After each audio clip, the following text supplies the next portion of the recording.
Hi, I'm Ethan. I love muzzleloading. Today we're back at the range to test some muzzleloading bullets in our CVA Accura LR V2. If you're familiar with our last muzzleloader bullet testing video, you'll recognize that we're going to be repeating the exact same test to the best of our ability here at the range. The only changes that we're going to do here, as you can see there, we have a chronograph set up. The chronograph that we're using is the Master Chrony Alpha, and we're going to record the velocity of each of these bullets as they go down range. We have 6 different kinds of bullets. We're going to be giving the Powerbelt ELR 50 caliber 330 grain bullet another test here. So the other bullets that we have here, we have the Hornady Bore Driver FTX. We have a Hornady XTP low drag sabot. We also have the Hornady Great Plains. Then I have the Smackdown Carnivore featuring Ridgeback sabot. These are manufactured by Traditions, and this is actually a 45 caliber bullet in a 50 caliber sabot or sabot. Next, we have the Thompson Center Maxi Hunter for maximum expansion. This is another all lead bullet. And then last but not least, my lead hunting correspondent here at I Love Muzzleloading is big into big bore rifles and making his own bullets. And he has cast and made me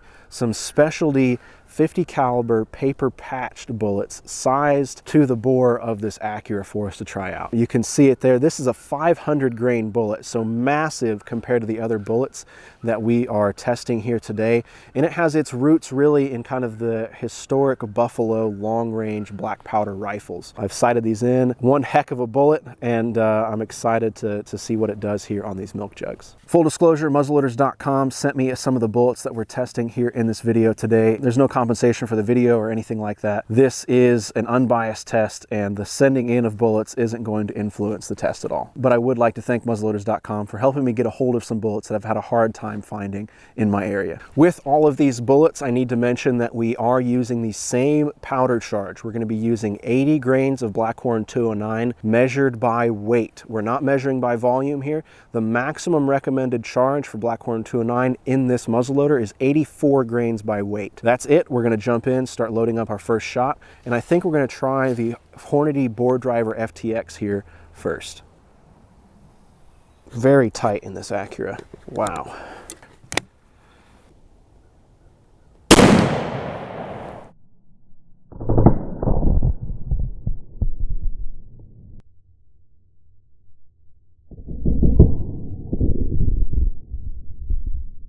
Looking at the chronograph here, 1,773 feet per second. Okay, so our first and second jugs are over here. I use the first jug as one of these clear jugs so that we can identify it, and it's really split open there. You can see, there we go. That's our initial impact there, I believe, cutting through. Pretty close to center, I think, on that panel of the jug, and we have obviously an exit. A little bit over to the one side, it looks like, as we get into the second jug. Really clean punch through there, all the way through. Better stop the GoPro. So then we have here jug number 3, and it sounds like we have some fragments in there. Jug number 4 here, we have a slow leak out of, and we did not get into jug 5. So let's see if we can get some of these out and take a look at them. We have a nice split here along the bottom seam of this jug. Open that up some. And that there is all I got out of there. I don't know where the lead inside has gone, but that's our jacket. So that's what we have recovered there. And we have 2 little bits of lead to go with it. Here's a quick look at all 4 jugs that the Hornady Bore Driver FTX went through in order of their hits. You can see jugs 3 and 4 here are pretty similar. Jug 3 has our split down here at that one seam. That jug 4 doesn't. We don't have any exit out of 4. So there you can kind of see the path that this took. Really pretty straight through all 4. Once we hit into jug 1, like I said, that was pretty, a little off center there, and kind of a straight line all the way through. It's kind of funny how close in line each of these are, even after going through 2 gallons of water. So that's what you have there for the Bore Driver FTX. So for our next bullet, we're gonna try the Smackdown Carnivore. It's this red and black. See, just this is the actual projectile there.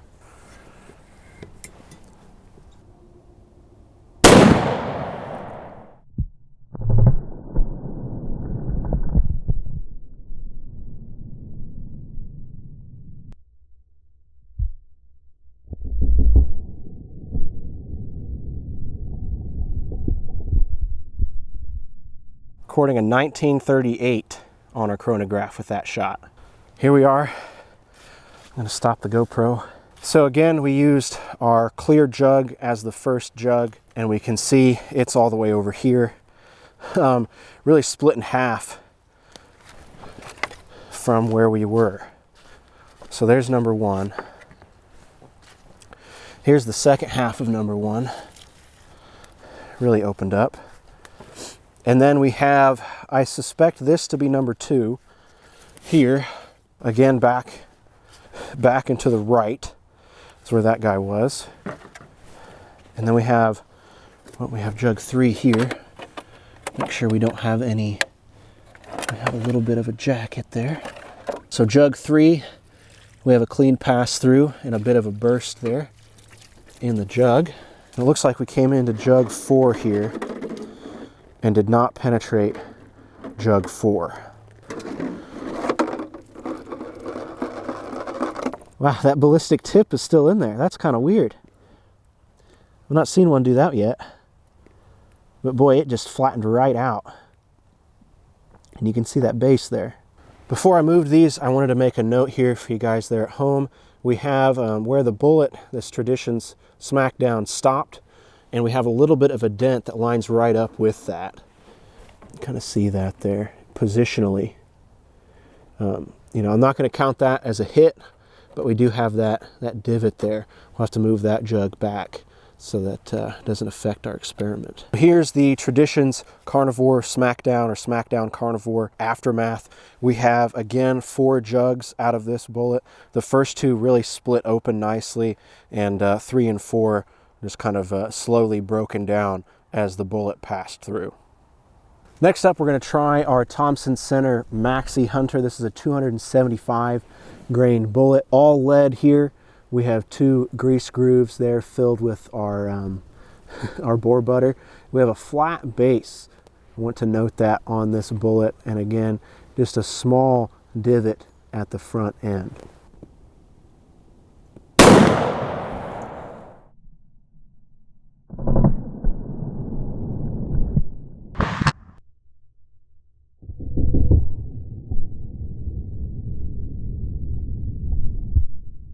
Recording an 1854 on our chronograph. Coming up on our scene here, we have another back and to the right, our first jug. Over here, a few feet, you can see that's where the board was. And here is our first jug. Just total split through there, you can see. Our second jug in the same direction, really a straight line from the initial point here out to where our first one was. And then we have number 3 here, just a split through at the top. Okay, so I just took the cap off of jug 4 here, and the slug did penetrate into jug 4. So we're just gonna get that back out here. There we go. Wow, look at the expansion on that. You can see that's our base. Remember, I said that it didn't have any kind of divot or any skirt or anything, but we do have a bit of some distortion there, which is pretty neat. Really opened right up. I mean, this wasn't a tall or a long bullet. Really kind of spread out there. Pretty neat. Here's our aftermath of the Thompson Center Maxi Hunter. Again, we have 4 jugs. We're going to count penetration because we did find our slug in jug number 4. So I think it just opened up this pocket, dumped the bullet, and kind of stopped the inertia there. So we have our first jug split open. Really common pattern that we're seeing here out of the bullets we're testing today. Just cuts the first 2 in half and then punctures the next 2. Here's our Buffalo River Rod paper patched 500 grain bullet here.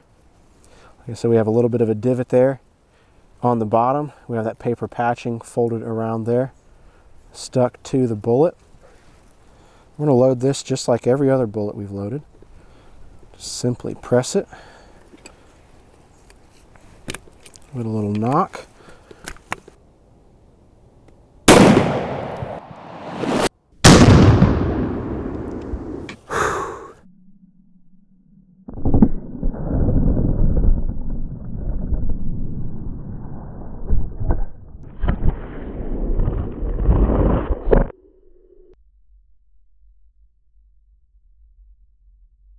Clocking a 1665 on that shot.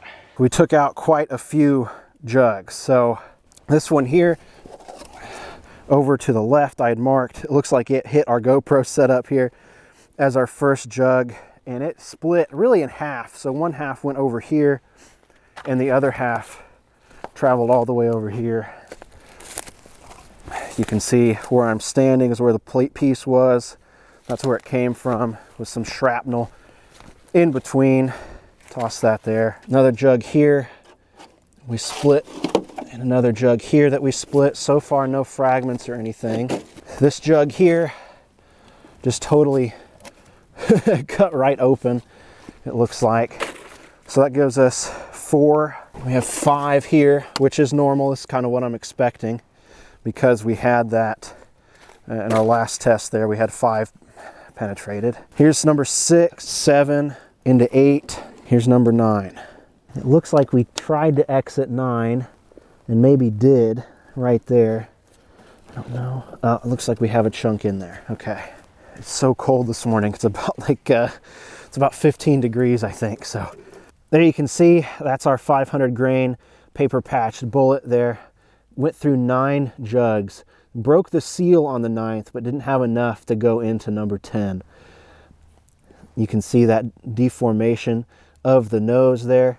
Really flattened out like we see a lot of these lead bullets doing, especially the all lead bullets. Here are our jugs in order for this 500 grain paper patched bullet from 1 all the way out to 9. You can see the initial brunt of this bullet here in the jugs being totally split open. And then once we got into jug 5, we started to really slow down, I think, and just pierce rather than totally eviscerate.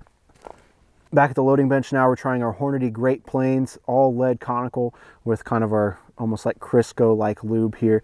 This is a 385 grain 50 caliber bullet. I'm not using any patch or wad here with this shot.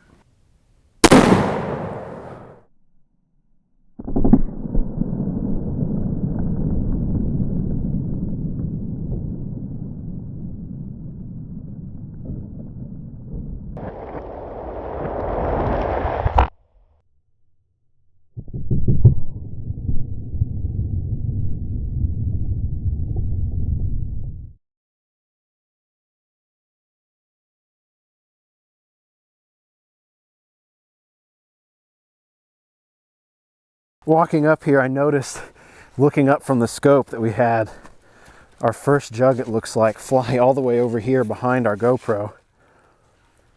That's a nice distance out of that first jug. Marked it there so we knew that it was number 1.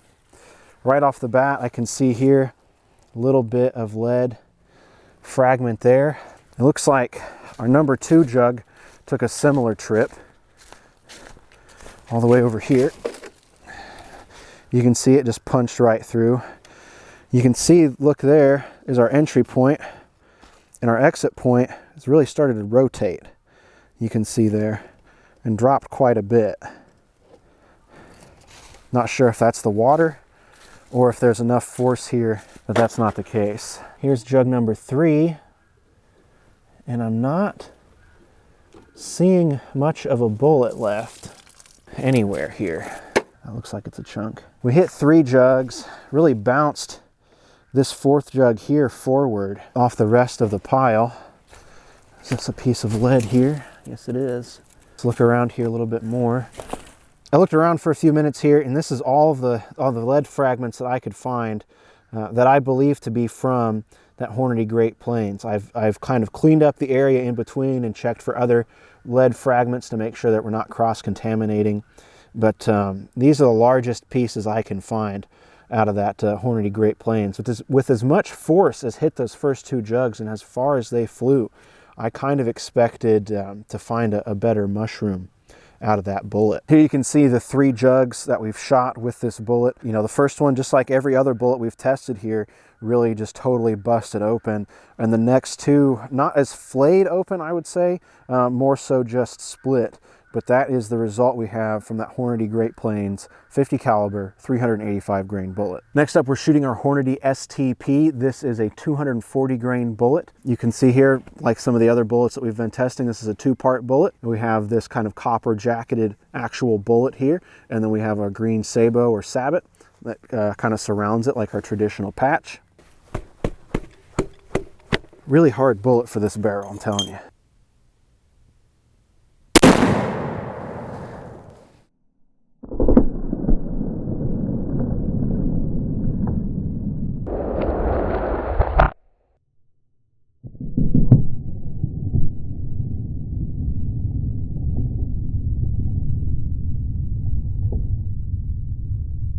Recording a 933, which I don't think is right.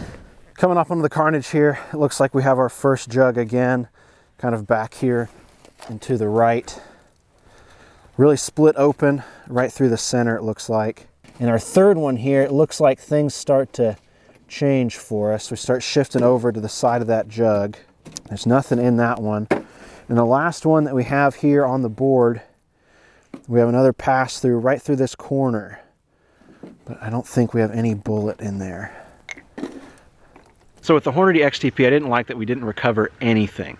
So if I can recover at least some fragments, we get an idea of how the bullet performs, but we didn't on the XTP. So I went ahead and loaded up and shot another one here to try to capture it. I placed the shot a little bit lower into the body of the milk jug to see if we could contain it so it couldn't escape, and this is what we've got. So very similar performance to the first shot, really, where we have 3 jugs thrown and we have 1 jug cut, and it sounds like 1 jug punctured here. It sounds like we've got a bullet, which is what we want. There we go. So that's the Hornady XTP.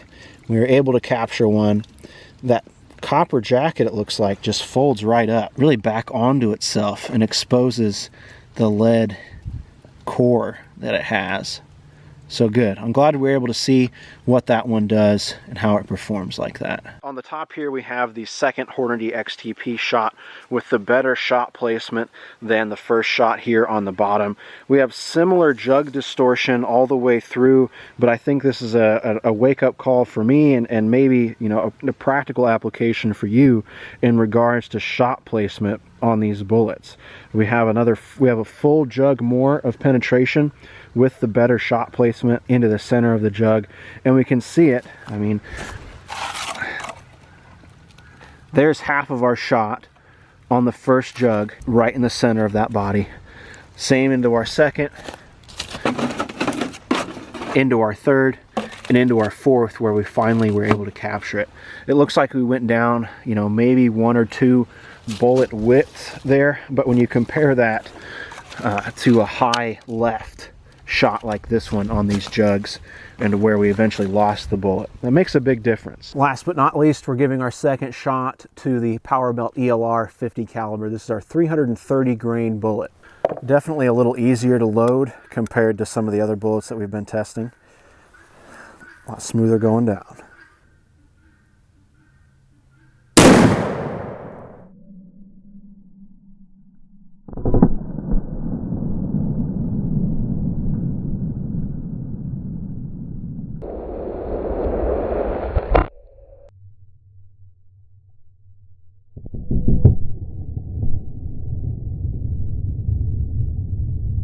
Clocking a 2140 out of that Powerbelt ELR. We have a jug all the way back there. We have a jug dropped off right here in front, and we have 2 jugs here. Now that one there, I think still being full. It looks like we penetrated. Yep, that one's got the bullet in it. Okay. It looks like as we went through these jugs, we started to get a little bit lower and lower. You can see there, that's where we entered, and an exit hole. Pretty small right there, but we were able to get into a 5th jug once again, kind of repeating our first test where we were able to get into 5 jugs. So we have just a nice split there, just enough to lodge that bullet in there and we weren't able to get back out. So I'm going to dump this. It looks like we've got a really similar result to our first test, where we can see this is the base end of the bullet there. That's what that power belt, the plastic part where the bullet gets its namesake, attaches. And the rest of it has flattened out. You know, we had that large cone there on the front, and it has flattened out a little bit, but I feel like we're missing something there, but I don't know. There you have it. That's our jug lineup for the 50 caliber Powerbelt ELR. Again, very similar to our first test, kind of a repeat performance for Powerbelt ELR bullets here with this test. Eviscerated the first jug, tore up the second one, and then you kind of have that gradual decrease of destruction, like we're seeing it in all of these bullets.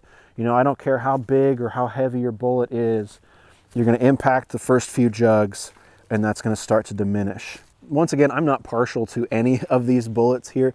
I'm trying to make an unbiased test here with the CVA Accura LRV2. Really, I think the thing that really performs well in my mind is the rifle every time. Each one of these bullets that I've put in, and a few of you pointed out in the previous video, it just shoots dead on every time, and I'm really impressed with that. When it comes to these bullets, what do you think? You know, if you're out there looking to go hunting with your modern muzzleloader, or even with your traditional muzzleloader, and when you're looking and shopping for bullets, are you looking for expansion, or are you looking for that penetration? I feel like as we continue these tests, we're starting to see that line kind of draw itself on if a bullet is designed for maximum penetration or if it's designed for maximum expansion.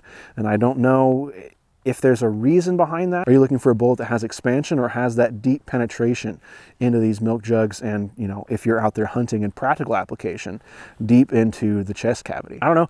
I'm out here having fun with some redneck muzzleloader science. So let me know in the comments if you prefer that expansion or if you prefer that penetration. It's going to help me figure out what we can do more with these tests. And if you have any ideas or any other bullets that you'd like me to test for these videos, please let me know. I'm more than happy to find them, seek them out, and try them in another video.